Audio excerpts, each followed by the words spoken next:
Choro de criança pequena. Como toca na gente, né? Vamos falar sobre isso hoje? Choro de criança pequena toca num lugar nosso que muitas vezes a gente até desconhece. Fantasias que nós criamos de abandono quando éramos pequenos, sensações de angústia diante de uma despedida da mamãe, na escola. Muitas vezes lembranças assim podem nos tocar tão profundamente que a gente nem sabe, e essa nossa emoção se mistura com a emoção da criança que está chorando pelo motivo dela. Então, continuando ainda a falar sobre esse livro, Fundamentos da Educação Infantil, que a gente vai estudar inteirinho, né? A autora vem nos trazendo que o choro é uma forma de comunicação. Então, tentar calar o choro a qualquer custo não é uma alternativa que deve ser tomada. A gente precisa considerar que se a criança está se expressando por meio do choro, então a gente precisa dar vazão para essa possibilidade de expressão e transpor essa emoção que ela está vivendo em palavras. E a partir do momento em que você então dá palavras, a criança vai conseguindo compreender a realidade em que ela se encontra. Uma criança que no momento da despedida sente muito e sente saudade da mãe, pode ser acolhida da seguinte maneira: e percebo que você está sentindo, essa despedida, né? Eu tô aqui com você. Ponto. E escuta, e dá um colo, e dá um dengo, e dá um aconchego, e muitas vezes é o suficiente para a criança transpor aquela emoção. Uma alternativa muito fácil é distrair o choro, mas ela não é eficaz, porque ela não é honesta com a criança. Você distrai ela daquela necessidade dela e não atende a necessidade. Então é um caminho fácil, mas não é um caminho honesto, né? Eu posso dizer assim com a criança. Não quer dizer que a gente não pode acolher o choro e levar a criança para brincar de outras coisas, mas não. Pode, mas é só tomar cuidado para não tentar distrair a criança para calar. E a gente sabe bem a diferença de uma coisa e de outra, né? Então, ao a criança vir pro teu colo chorando, você pode dizer: nossa, olha ali o que tem, ali é um carrinho, nossa. E você não validou em nenhum momento aquele choro. Ou você pode acolher e dizer: puxa, sinto muito que você esteja sentindo, né, a saudade da mamãe. O que eu posso dizer é que logo ela volta. E enquanto isso a gente pode brincar. Você quer brincar comigo de caminhãozinho? Não tem uma diferença muito grande de uma coisa para outra?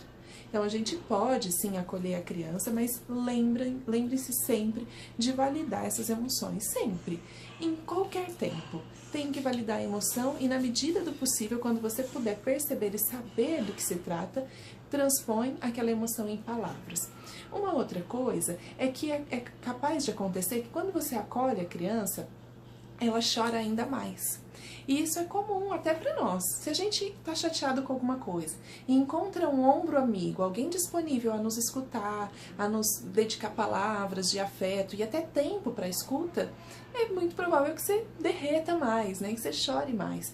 E a gente não precisa temer isso, né? Muito pelo contrário. Então você pode perceber que a criança confia em você, que ela percebeu ali em você a disponibilidade. Então, dedique tempo para ela, o suficiente para que ela logo se recomponha, né? E é bacana perceber que as crianças têm uma capacidade muito grande de resiliência quando têm a oportunidade de desenvolver ou de apresentar, né? É só dar tempo mesmo. E quando o choro não pode ser entendido, compreendido ou atendido, como o caso de uma criança que chora no meio do período, para o fim do período, porque está com saudade da mamãe, ainda em alguns casos é possível a gente ligar, avisa a mãe, que a mãe venha buscar mais cedo, que a criança está sensível naquele dia, mas tem outros casos que é inviável, considerando uma mãe que está a 30 quilômetros de distância da escola, né? O que a gente vai fazer até lá? Não tentar distrair o tempo todo, ou mesmo você tentar redirecionar a atenção da criança para uma atividade, uma brincadeira, ainda assim ela pode não querer e continuar chorando. Então, desenvolver uma escuta generosa para esse choro, que tolera, que dá permissão para ele existir, é muitas vezes o suficiente para essa relação manter-se vinculada, afetuosa. Só que o que acontece? Como eu disse no começo do vídeo, que o choro da criança toca em emoções nossas, se a gente não tiver bem elaborado e acolhido nesse sentido, é muito difícil que eu dê acolhimento para a criança, porque eu olho ela chorando e imagino que ela está chorando o meu choro, né? E crio essa fantasia. Então a autora nos dá uma sugestão de olhar bem para a criança, fixar o olhar para ela e identificar o choro da criança. Vou citar um nome, por exemplo, Maria. A Maria está chorando, e aí você olha para Maria chorando e repete: a Maria está chorando. Internamente, a Maria está chorando, a Maria está sentindo saudade da mamãe dela. Para que você se separe daquela emoção da criança e consiga atender a necessidade daquela criança. Porque senão você vai ficar buscando atender a tua, que é calar o choro. Sendo que, na verdade, pode ser necessário àquela criança, que eu estou aqui exemplificando, continuar chorando um pouco mais. Porque o choro, assim, ele canaliza, né, a expressão de uma emoção.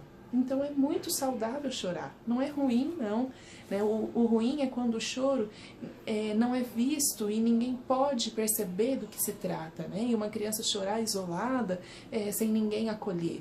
Mas não é isso que eu estou dizendo, né? A gente vai prestar acolhimento, mas não vai querer calar a qualquer custo.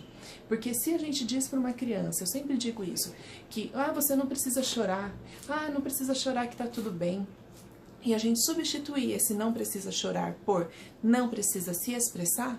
Imagina dizer isso para uma criança pequena: não precisa se expressar, imagina, tá tudo bem, não precisa se expressar, repetidas vezes. Que impacto isso causa? Então, se a ferramenta mais genuína de comunicação da criança é o choro, calar esse choro a qualquer custo não ajuda, né? Muito pelo contrário, atrapalha. Então, recapitulando, choro é expressão de comunicação, calar esse choro a qualquer custo não vale a pena, distrair a criança a qualquer custo não vale a pena, e validar as emoções da criança e transpor em palavras sempre vale a pena, sempre dá muito certo e é um caminho muito seguro a seguir, tá bom? Então hoje o que eu tenho para falar a respeito de choro de criança bem pequena é isso. Um grande beijo.